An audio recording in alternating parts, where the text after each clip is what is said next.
Our baby's skin turned different. Now my husband is accusing me of cheating. He, 26 female, and my significant other, 29 male, just had our first baby.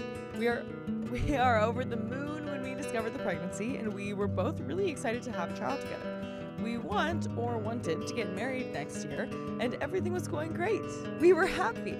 By the way, this comes from Wrong Race Baby Throw, and if you want to submit your own stories, go to the r/OKStorytime subreddit. So, we both look very white, pale skin, blue eyes, brown and blonde hair. However, my great-great-grandpa was black, and some of his features have popped up here and there in our family. Kinky hair, darker skin, and more black-looking facial characteristics. My significant other knows this and has seen some of my adults and uncles and cousins who have these features. I, however, don't have any myself, and neither does my mom. Our daughter was born 5 days ago, and I guess she just got all the dormant genes in me because she's really dark-skinned compared to us with really curly hair. I think she's adorable, but my significant other flipped.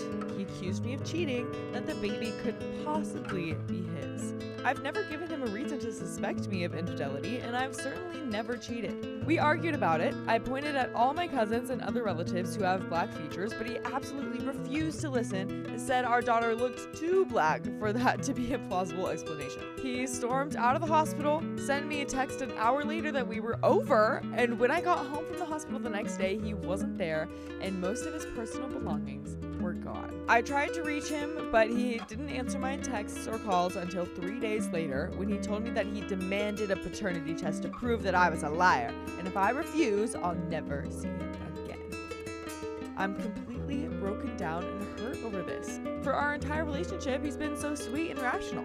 This is completely unlike him. If he just calmly asked for a paternity test to begin with, I would have been hurt, but I guess I could understand the concerns. Our daughter looks nothing like him.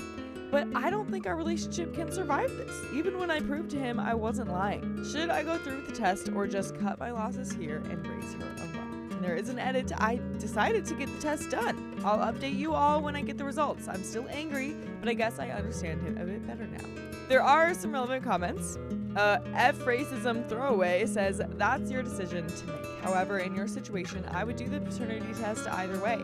If you decide to leave him, it's a nice big F you to him, and if you decide to stay, he gets his peace of mind. It's a win-win situation, really. I'd be hurt as F if my significant other accused me of cheating, even though I've never shown any signs of it. However, I don't know how I'd react if I had a white girlfriend and the baby came out black. This is probably a 1 in a million type of situation, so I really can't say anything else about it. Jersey Blue Claw says that you're going to need a DNA test for child support, so you may as well get one now. What you choose to do about the relationship is up to you, but you're going to need the child support. OP responds, wow, I've been so caught up in this whole drama and taking care of the baby that I hadn't even thought about child support. You're right, I'll get the test done, if only to make sure that the baby gets the best life possible. Burned Notice says, people are surprisingly ignorant of how genetics work. Anyway, get the paternity test just for his peace of mind, but understand that your relationship is irreparably broken and that he may sadly never show your daughter the sort of love or affection a father should show his child. This is a heartbreaking situation. I feel most for the baby and you, of course. But that little girl is going to face a lot of challenges in life looking like a black child to white parents.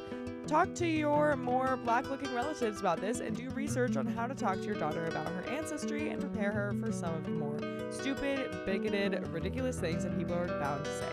Opie responds, yeah, I imagine things are going to be hard for her, but at least she has a loving mom and a family who can relate to her.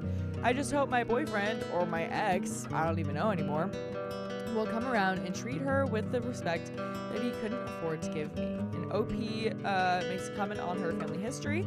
4 generations back, my great-grandpa and all her siblings look really black. My grandma less so. My mom's generation is the first to have completely white-looking kids. And I don't think so. My friends joke that my butt is so big that I must have inherited that, but I don't think big butts are an actual racial trait, just more of a stereotype. Plenty of white girls with big booties. So updates, 5 days later. Hey guys, first of all, I want to thank all the original commenters who helped me see my significant other's side and calmed me down enough to take the test.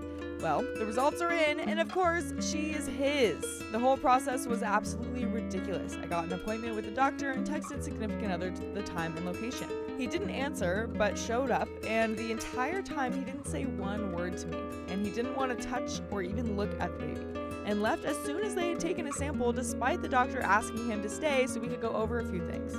Once he left, I just broke down. And I must say the doctor was really nice, didn't judge me or accuse me of anything, just calmly went over how the test works and told me babies are often born darker than they actually end up being. Baby was an absolute champ, barely fussed when they drew her blood. I got the results yesterday. I texted significant other to the news and asked if he wanted to come over and open it with me. After almost half an hour, he finally responded, yes, he'd like to come over. I'm thinking he either sent it while on his way or he's not staying very far away because he was here in about 15 minutes. Well, we opened it and read the positive test together. He turned white like a sheet and then just started bawling. I had to shush him because he was crying so loudly. And finally, I got an explanation for his flip out. I mentioned in a comment on the old post that he was an only child to very old parents. His dad passed away a few years ago and his mom lives alone a few hours drive from us. I haven't met her often, but she seems pleasant enough. Turns out she hates me. She absolutely hates my guts and always has. I had no idea about this. She's always acted kind of snobby, sure, but I had no idea that she disliked me this much. When significant other called her to tell her the good news 8 months back when we discovered the pregnancy, she started crying. He never told me this. And as the months passed, she continued being super negative about the whole thing and saying that she doubted the baby was actually his. I was below them. Poor people cheat because they were raised in an effed up environment. And instead of talking to me about this, significant other kept silent while constantly doubting me more and more. Baby being black just put the final nail in the coffin that his mother was right and I was a good-for-nothing cheating witch. After telling me all of this, we just sat in silence for a while. Finally, he asked if he could hold the baby. I was still angry as heck, but decided that holding her was his right. He's her father after all. I went and got her from her crib, let him have her, and he started crying again, which scared her, and she started crying too. So they were just sitting there bawling together for a while. Finally, he stopped, handed her back, and asked if he could come home. I was kind of taken back. I didn't expect him to just flat out ask that already. I laid out everything I said in the last thread, how insanely disrespectful and childish he had been, how he'd horribly broken my trust, and hadn't talked to me about his mom's poisonous and ignorant comments, completely ignores me for 3 days, not telling me where he is or if he's even alive, and then he just waltzes in and wants to start living here again. I told him if he ever wanted to have some inkling of a chance of mending the relationship, we had to go to couples therapy ASAP. And from now on, he will answer my calls and messages unless he has an emergency and can't. He will not be staying here for a while. And finally, he needs to tell his mom to back the F off. She will not be seeing the baby until she apologizes to me. He immediately agreed and finally told me how sorry he was for this whole fiasco. I'm not sure if I can forgive him for this, but I'm gonna try. We had an amazing life before this, and I hope that with a lot of work, we can have it again. My significant other also finally told me that he was staying in a hostel, but it's not very expensive, so he can stay there for a while longer. The baby is doing great considering how many stress hormones she must have been drinking from me these last few days. Her hair is falling out, but the doctor told me that it was normal and babies often lose most or all of the hair that they're born with. I'm hoping her new hair will grow in blonde. That would make her even cuter. Thank you all for your help on the last thread. My mom agreed with many of you and thinks I'm absolutely nuts for trying to work things out, but I think it'd be best for everyone if we at least give it a shot, especially in the baby. And that is the end of that story.